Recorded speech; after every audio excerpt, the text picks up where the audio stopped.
गुरुग्राम के अंदर जो कुछ भी हुआ उसने बहुत सवाल खड़े कर दिए बच्चों की सुरक्षा को लेकर स्कूलों के अंदर।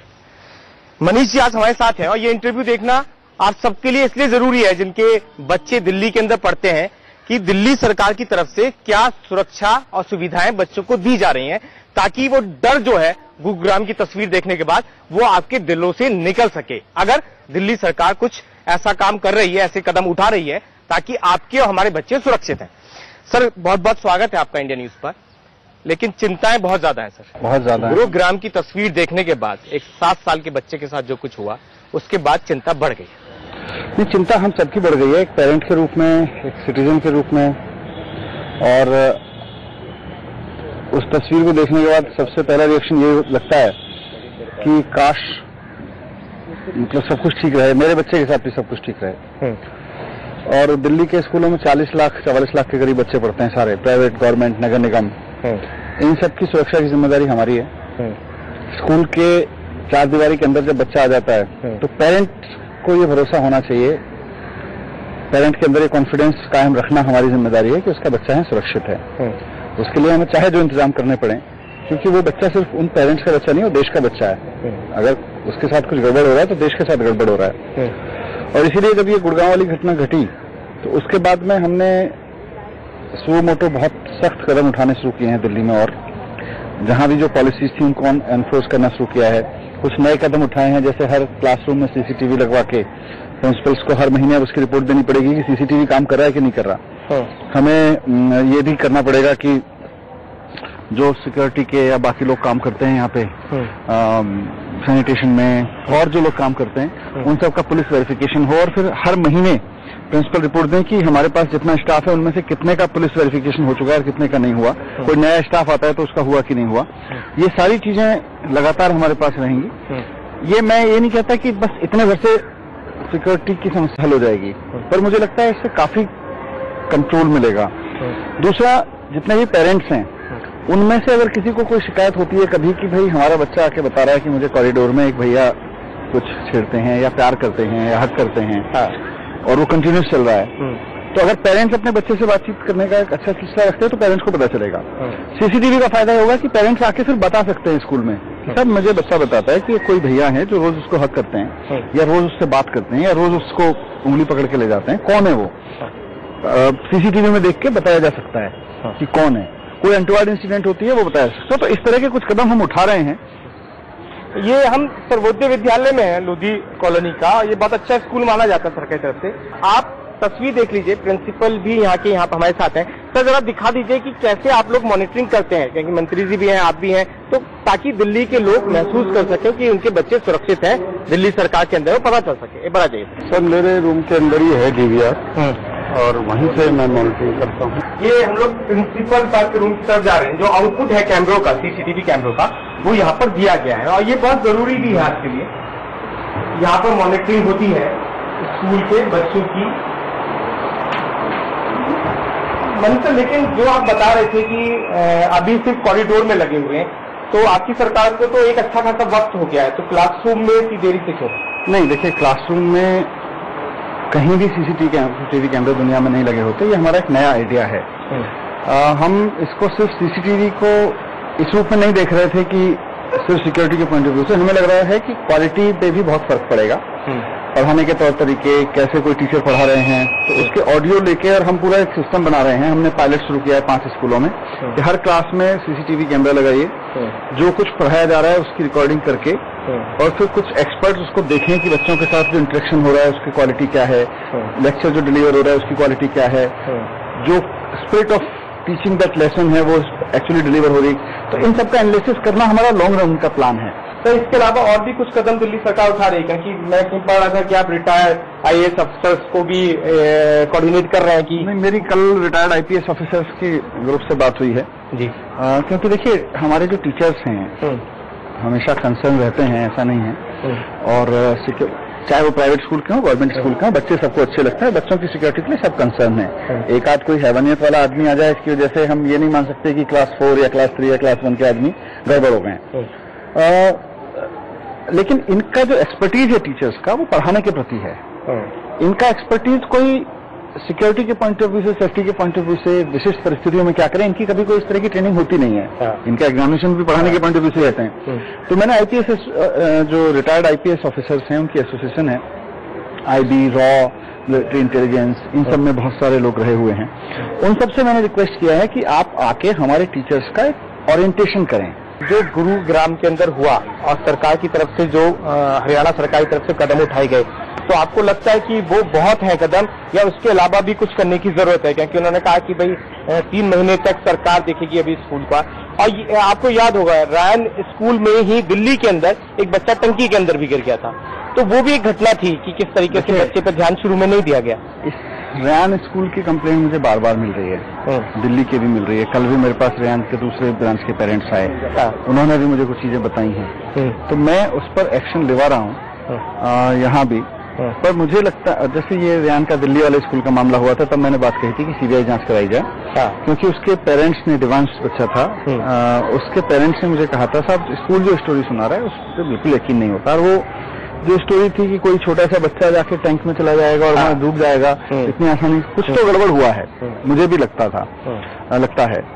मैंने रिक्वेस्ट किया था कि इसकी सीबीआई जांच कराई जाए। अगर उस वक्त सीबीआई जांच हो गई होती तो शायद स्कूल के मैनेजमेंट को लगता कि आप बच्चों की सुरक्षा को टेकन फॉर ग्रांटेड नहीं ले सकते हैं, पर उन्हें लगा कि हमारे तो पावरफुल लिंक्स हैं, हमने एक सीबीआई जांच रुकवा दी, हम दूसरी भी रुकवा सकते हैं। मुझे लगता है 2 अपराध के इतने बड़े सिंसियर अमानवीय मामले हो चुके हैं इनके स्कूल में।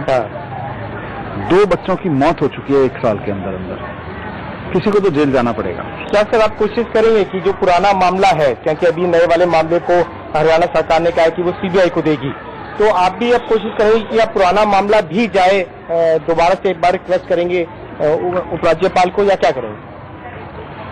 कर सकते हैं, मतलब ऐसा मेरे दिमाग में कोई नहीं था, लेकिन अब क्योंकि ऑफ द कफ आप क्वेश्चन पूछ रहे हैं, मुझे लगता है अगर संभावना है तो अभी भी अगर हो सकती है तो जांच होनी चाहिए। मैं बात कर सकता हूँ उनसे, बात करूंगा। सर जो एक बार स्कूल की तस्वीर देख लीजिए कि दिल्ली सरकार जो है करीब 24% जो फंड है दिल्ली का पूरा जो 24% फंड है वो स्कूलों के ऊपर खर्च कर रही है। हालांकि पहले प्राथमिकता ये थी, जैसे मनीष जी बता भी रहे थे, कि एजुकेशन को कैसे बेहतर किया जाए, लेकिन अब प्राथमिकता ये भी है कि स्कूलों के अंदर सुरक्षा कैसे बढ़ाई जाए। तस्वीर देख लीजिए, यहाँ आपको बहुत सारे बच्चे दिखाई देंगे। आपको लगेगा नहीं कि ये गवर्नमेंट स्कूल के, अभी आमतौर पर प्राइवेट स्कूल में देखा जाता है कि डे के हिसाब से कलरफुल अलग अलग क्लब्स, गवर्नमेंट स्कूल के बच्चों की यूनिफॉर्म बड़ी मतलब थोड़ा सा बोरिंग और सब में रहती थी, लेकिन अब ये सब कलरफुल एक्सपेरिमेंट हो रहे हैं हमारे स्कूल्स में, बच्चों को अलग अलग क्लब्स, अलग अलग, आप देखिए ये अलग क्लब्स बना दिए जाते हैं, बिल्कुल प्राइवेट स्कूल की तर्ज पे ये सब जो हो रहा है, ये सिर्फ कोई मैं कर रहा हूँ ऐसा नहीं है, हमारे टीचर्स के अंदर बहुत जोश आ गया है, वो सब कर रहे हैं। तो मैं कुल मिला के ये कहना चाहता हूँ कि देखिए इनसिक्योरिटी हम सब में है, गुरुग्राम की घटना को देख के डर सबको लग रहा है, पर इसकी वजह से हम अपने प्रिंसिपल्स पर, हम अपने टीचर्स पर, स्कूल में लगे हुए लोगों पर भरोसा ना खत्म करें। ये भी हमारे और आपके बीच में से आए हुए लोग हैं। बस बच्चों से संवाद बढ़ाएं, बच्चों से पूछते रहें कि क्या हुआ। और मैं हमेशा बोला हूं, आपके इंटरव्यू में भी ये कहना चाहता हूं कि टीचर्स की, प्रिंसिपल की, मिनिस्टर की, सबकी जिम्मेदारी है कि स्कूल की 4 दीवारी में आपका बच्चा, हमारा बच्चा सुरक्षित रहे। हम सब करेंगे, वो जो कुछ हो सकता है करेंगे धरती पे।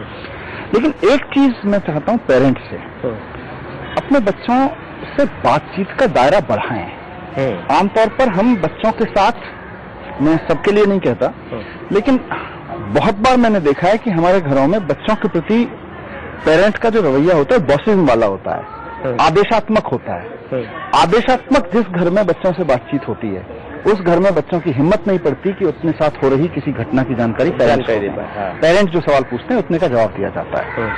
मैंने जब एक पेरेंट से बात की तो उन्होंने मुझे कहा कि साहब मैं तो अपने बच्चे को रोज पूछता हूँ आज क्या हुआ स्कूल में।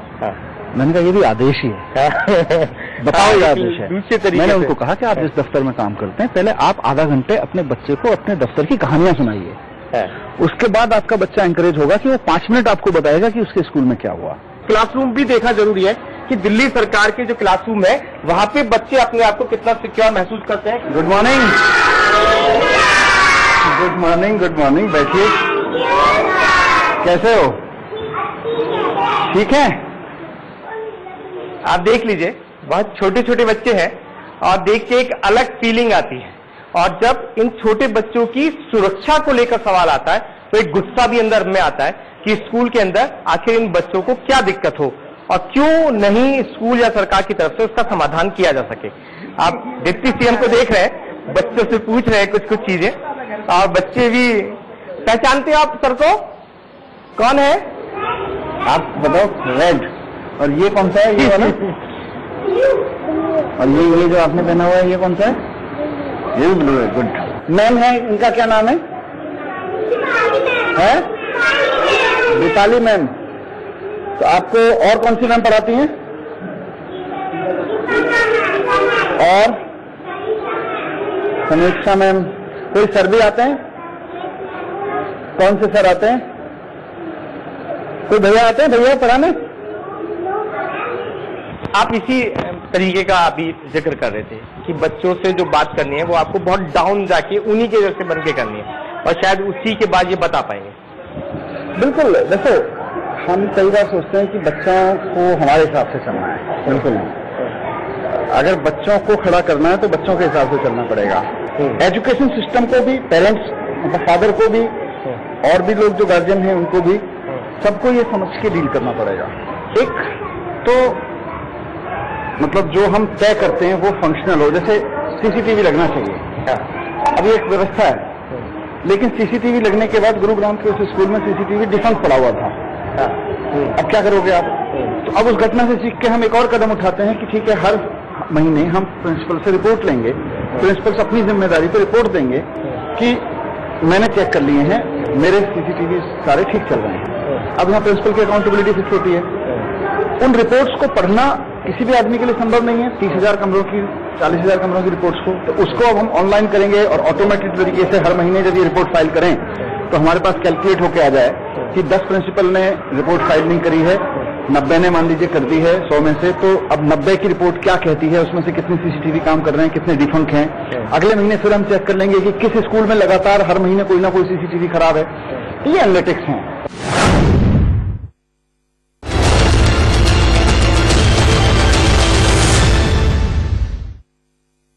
पीएम का अपमान, 56 साल बाद सरदार का।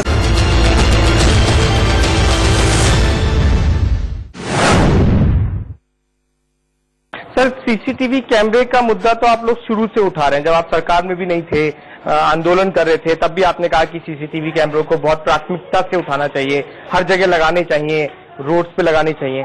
तो थोड़ा सा लेट के आप लोग भी हुए हैं, स्कूल तक, हर जगह, कमरों तक? नहीं, मुझे लगता है, देखिए, हमने आते ही ये जो कॉरिडोर वाला सिस्टम है, और आपने खुद देखा कि स्कूल में कॉरिडोर में सारा सीसीटीवी फंक्शन है।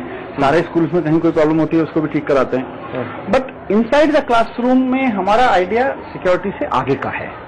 उसको लॉन्ग रन में करेंगे, बट सिंस इट्स इमरजेंसी, मैंने कहा जब फ्लड रिलीफ होता है तो बहुत लॉन्ग रन चीजें नहीं सोची जाती हैं। सबसे पहले फ्लड रिलीफ में फ्लड कंट्रोल किया जाता है। तो अभी इमीडिएट नीड है कि सारे स्कूल्स में, हर क्लासरूम में सीसीटीवी हो।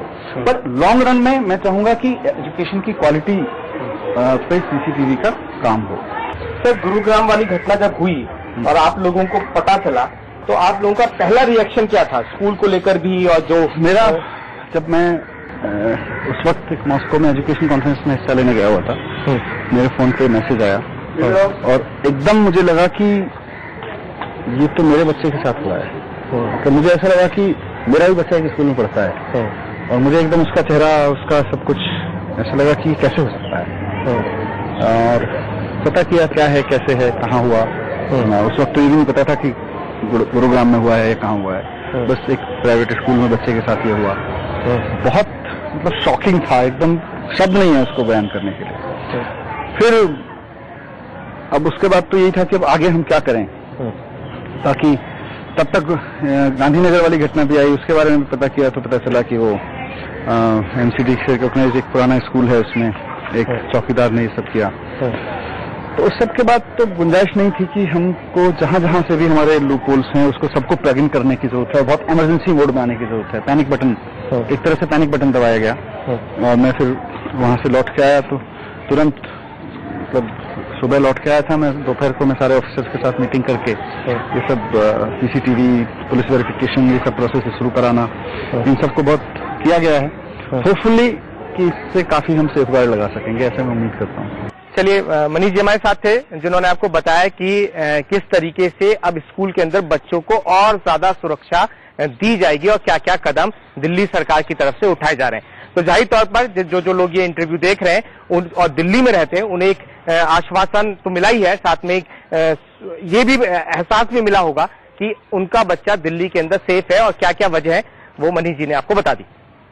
धन्यवाद।